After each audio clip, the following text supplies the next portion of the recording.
तो अध्यक्ष महोदय, जिन सेंटर्स पे ये परीक्षा हुई उन सेंटर्स का इंफ्रास्ट्रक्चर क्या था? क्या मंत्री जी ने जानकारी की थी इस बात की? ये मंत्री जी रहेंगे तो न्याय नहीं मिलेगा बच्चों को। अखिलेश जी जब वहाँ दायित्व में थे उस सुबह की सारे सूची है कितने बार उत्तर प्रदेश में क्वेश्चन पेपर लीक हुए हैं। Now the minister has blamed everybody except himself, right? I don't even think he understands the fundamentals of what is going on here. Medical college की दबाव में, उनकी घूसखोरी की दबाव में उन्होंने उस बिल को विड्रॉ किया था। सच सुनने की सामने ही है ये। मैं किसी की विद्वता पे प्रश्न नहीं उठाता हूँ। अखिलेश यादव जी, 1 मिनट में सबका जवाब दूंगा आज। चलो बैठो। अध्यक्ष महोदय, मैं आपका धन्यवाद देना चाहता हूं। देश के बहुत महत्वपूर्ण सवाल पर आपने मुझे पूछने का समय दिया है। अध्यक्ष महोदय, ये सरकार किसी और का रिकॉर्ड बनाए ना बनाए, लेकिन पेपर लीक का रिकॉर्ड जरूर ये सरकार बनाएगी। अध्यक्ष महोदय, मुझे इसके बैकग्राउंड में नहीं जाना है कि पूछें। अध्यक्ष महोदय, मुझे बैकग्राउंड में नहीं जाना है कि कब कैसे किस संस्था को बनाया गया है। पूरे देश के छात्र इस पे आंदोलित थे। लगातार अखबार और सीबीआई की जांच के बाद चीज़ें सामने आ रही हैं, लोग पकड़े जा रहे हैं, जेल भेजे जा रहे हैं। मैं अध्यक्ष महोदय आपके माध्यम से पूछना चाहता हूँ मंत्री जी से, क्या सेंटर वाइज जिन बच्चों को सबसे ज़्यादा नंबर मिले हैं, क्या उसकी सूची जारी करेंगे? 30,000 सीटें जहाँ हैं, कई सेंटर अध्यक्ष महोदय ऐसे हैं जहाँ 2,000-2,500 बच्चे पास हो गए हैं। सरकारी सीटें 30,000 हैं, कई सेंटर में 2,000 से ज़्यादा पास हो गए। कई प्रदेश के ऐसी जगह है जहाँ पर कुछ सेंटर से 600 से 650 से ज़्यादा सबसे ज़्यादा नंबर हैं। और अगर वो संस्था इतनी क्रेडिबल थी तो अध्यक्ष महोदय, जिन सेंटर्स पे ये परीक्षा हुई उन सेंटर्स का इंफ्रास्ट्रक्चर क्या था? क्या मंत्री जी ने जानकारी की थी इस बात की? अध्यक्ष महोदय, मेरे आपके माध्यम से एक ही निवेदन है कि बिना ये मंत्री जी रहेंगे तो न्याय नहीं मिलेगा बच्चों को। अध्यक्ष महोदय, आदरणीय अखिलेश जी की प्रश्न का मैं विनम्रता से उत्तर देना चाहूँगा कि अभी सुप्रीम कोर्ट में जो चल रहा है केस, सुप्रीम कोर्ट ने ऑर्डर दिया पूरा विद्यार्थियों की सूची को वेबसाइट में उपलब्ध करा दो। सर, पिछले 3 दिन से देश भर की सारे विद्यार्थियों की लिस्ट पब्लिक डोमेन में उपलब्ध है। ये सारा चीज़ खुले पे है और कई प्रकार की तर्क आ चुका है। सर, मैं एक अभी उसमें केरल के विद्यार्थी भी अच्छे किए हैं, क्या हम ये कहेंगे भी वहाँ भी कुछ गड़बड़ी हुई थी? ऐसे आरोप करना, मैं देश की ग्रामीण इलाका, देश की एसटी इस बार सबसे अच्छा परफॉर्मेंस करने वाले देश की एसटी ग्रामीण बैकग्राउंड आर्थिक पिछड़े लोगों की है। क्या हम उनकी मेधा को हम चुनौती देते हैं? और बाकी रहा क्वेश्चन पेपर लीक की। सर, मैं शुरू से मेरा एक स्टैंड रहा, राजनीति नहीं करना, लेकिन अखिलेश जी जब वहाँ दायित्व में थे उस सुबह की सारे सूची है कितने बार उत्तर प्रदेश में क्वेश्चन पेपर लीक हुए हैं। माननीय एक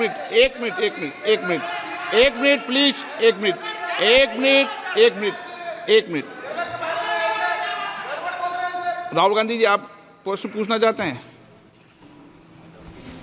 Speaker sir, it's obvious to the whole country. It's obvious to the whole country that there is a very serious problem in our examination system. This is not just a question of NEET, it is in all the major examinations. Now, the minister has blamed everybody except himself, right? I don't even think he understands the fundamentals of what is going on here. आप प्रश्न क्या है आपका? आ रहा हूँ sir. ये मैं question को सेटअप कर रहा हूँ। प्रश्न पूछते हैं आप। ये the issue is that there are millions of students in this country who are extremely concerned at what is going on and who are convinced that the Indian examination system is a fraud. That is what is at stake here. Millions of people believe that if you are rich, If you're rich and if you have money, you can buy the Indian examination system. And by the way, and this is the same feeling that the people in the opposition have. And that is why we are asking some very simple questions to Honorable Minister.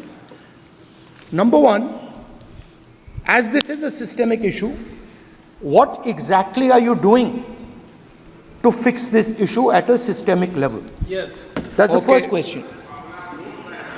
Okay question में चल रहा है अभी। Please. अब मैं मंत्री जी मैं एक बार बोल दूं इस बात पे। चलो मंत्री जी आप शॉर्ट में जवाब दो, फिर मैं बोल ही देता हूं आज। आप शॉर्ट में जवाब देना प्लीज। अध्यक्ष महोदय, मेरे जो शिक्षा है, मेरे जो संस्कार है, मेरे जो सामाजिक जीवन है, मेरे को मेरे राज्य की, मेरे सूबे की जनता की स्वीकृति मिली है। मैं किसी की, मेरे बौद्धिक और मेरे संस्कार की सर्टिफिकेट मेरे को सारी सदन में किसी से नहीं चाहिए।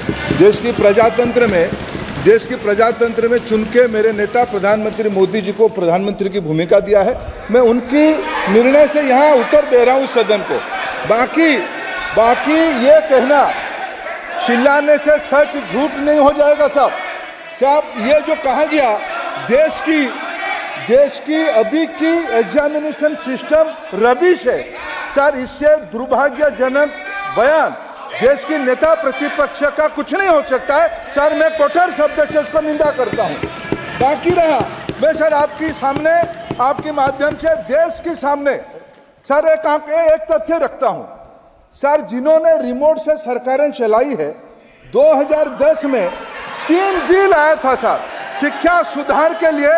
उन्हीं की पार्टी के नेता आदरणीय कपिल सिब्बल साहब 3 बिल लाए थे।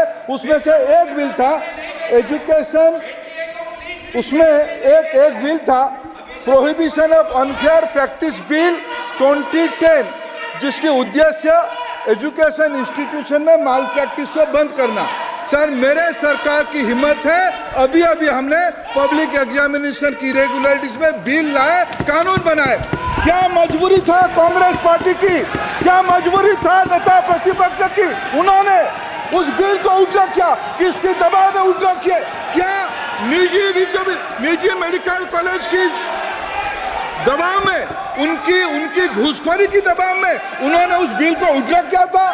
सच सुनने की सामने नहीं है। ये मैं किसी की विद्वता पे प्रश्न नहीं उठाता हूं, लेकिन सच 2010 में शिक्षा सुधार की बिल उन्हीं की सरकार ने लाया था, दबाव में उन्होंने उल्टा किया। ये हमको प्रश्न पूछते हैं। एक मिनट प्लीज।